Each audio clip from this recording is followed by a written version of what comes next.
So this is kind of a very special piece because throughout the concert, there's lots of different timbres that you've been hearing from lots of different instruments on stage, as you can see.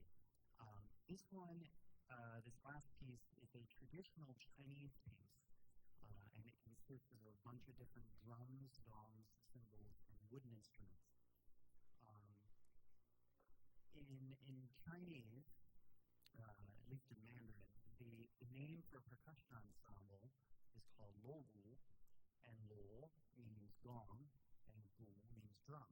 So gong drum basically translates as percussion ensemble.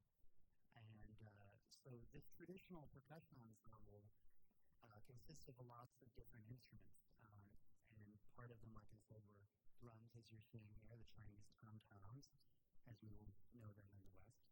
But we also have a bunch of series of cymbals and gongs and wooden instruments. What's interesting is that in classic Chinese classification of instruments, they have 8 tones. And 4 of those 8 tones are actually percussion. So we have hide for the drums. We have metal, originally called gold, for the cymbals and gongs. We had wood. We have woodblock and some wood clappers in the back. And then there's also stone. There's no stone in this piece, but of the 8 tones, we have 4. Now this piece is called Tiger Grinding Teeth, or Lao Hu Mo Ya. And the Chinese are very programmatic with their musical pieces. So I'm going to give you the quiz, and you can hear for it. So this piece is called Tiger Grinding Teeth. Often in Chinese music, there'll be imitation of nature sounds or animal sounds. So if there's a battle, you might hear old cannons or explosions or archery bows.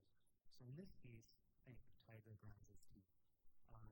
Apart from working in the dance division and being able to have the great privilege and working with both the freshmen and the upperclassmen percussion ensembles, outside of school, I also work as the musical director for the Chinese Fine Arts Society of Chicago.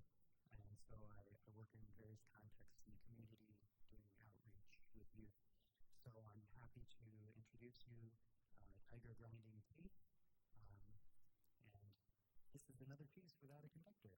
And this one is particularly originally for 1 drummer and accompaniment, and we've arranged it, I've arranged it for 5 drummers, along with choreography, because we always need more choreography, and I guess since I come from the dance division, I felt like I had to do it. So get ready for some choreography and some interesting sounds, so hope you enjoy it. Thank you.